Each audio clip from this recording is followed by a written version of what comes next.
James Bible, the Acts of the Apostles, chapter 27. And when it was determined that we should sail into Italy, they delivered Paul and certain other prisoners unto one named Julius, a centurion of Augustus's band. And entering into a ship of Adramyttium, we launched, meaning to sail by the coasts of Asia, one Aristarchus, a Macedonian of Thessalonica, being with us. And the next day we touched at Sidon, and Julius courteously entreated Paul and gave him liberty to go unto his friends to refresh himself. And when he had launched from thence, we sailed unto Cyprus, because the winds were contrary. When we had sailed over the sea of Cilicia and Pamphylia, we came to Myra, a city of Lycia, and there the centurion found a ship of Alexandria sailing into Italy, and he put us therein. And when we had sailed slowly many days, and scarce were come over against Cnidus, the wind not suffering us, we sailed under Crete over against Salmon, and hardly passing it came unto a place which is called the Fair Heavens, nigh whereunto the city of Lasea. And when much time was spent, and when sailing was now dangerous, because the fast was now already past, Paul admonished them, and said unto them, Sirs, I perceive that this voyage will be with hurt and much damage, not only of the lading of the ship, but also of our lives. Nevertheless, the centurion believed the master and the owner of the ship more than those things which were spoken by Paul.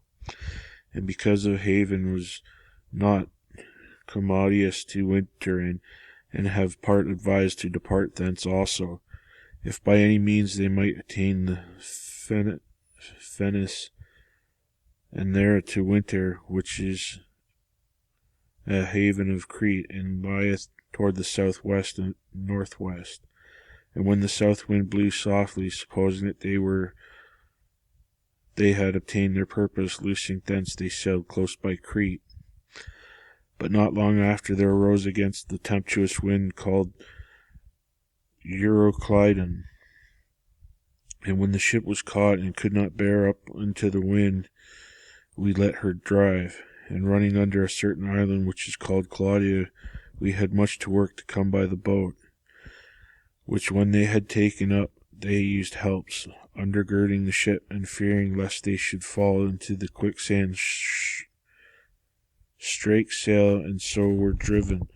And we being exceedingly tossed as with the tempest, the next day they lightened the ship, and the third day we cast out with our own hands the tackling of the ship. And when neither sun nor stars in many days appeared, and no small tempest lay on us, all hope that we should be saved was then taken away. But after a long abstinence, Paul stood forth in the midst of them, and said, Sirs, ye should have hearkened unto me, and not have loosed them Crete, and to have gained this harm and loss. And now I exhort ye to be of good cheer, for there shall be no loss of any men's lives among you, but of the ship. For there stood by me this night an angel of God, whose I am, and whom I serve, saying, Fear not, Paul, thou must be brought before Caesar, and lo, God hath given thee all of them that sail with thee. Wherefore, sirs, be of good cheer, for I believe God, that it shall be even as it was told me. Howbeit we must be cast upon a certain island. But when the 14th night was come, as we were driven up and down the Adria, about midnight the shipmen deemed that they drew near to some country, and sounded and found it 20 fathoms. And when they had gone a little further, they sounded again. It was about 15 fathoms. Then, fearing lest we should have fallen upon the rocks, they cast 4 anchors out of the stern, and wished for the day.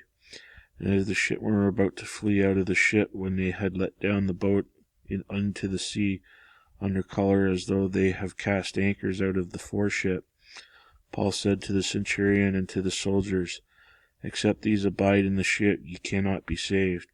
Then the soldiers cut off the ropes of the boat, and let her fall off. And while the day was coming on, Paul besought them to take meat, saying, This day is the 14th day that ye have tarried and continued fasting, having taken nothing.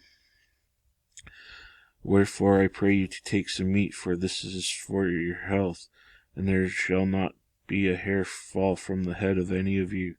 And when he had thus spoken, he took bread and gave thanks to God in presence of them all. And when he had broken it, he began to eat. Then they were all of good cheer, and they also took some meat. And we were all in the ship 260 souls. And when they had eaten enough, they lightened the ship, and cast out the wheat into the sea.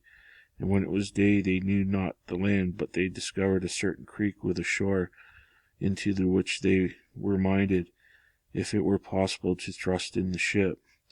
And when they had taken up the anchors, they committed themselves unto the sea, and loosed the rudder bands, and hoised up the mainsail to the wind, and made toward shore. And falling into a place where the two seas met, they ran the ship aground, and the forepart stuck fast, and remained unmovable, but the hinder part was broken with the violence of the waves. And the soldiers' counsel was to kill the prisoners, lest any of them should swim out and escape. But the centurion, willing to save Paul, kept them from their purpose, and commanded that which could swim should cast themselves first into the sea and get to land, and the rest, some on boards and some on broken pieces of the ship. And so it came to pass that they escaped all safe to land.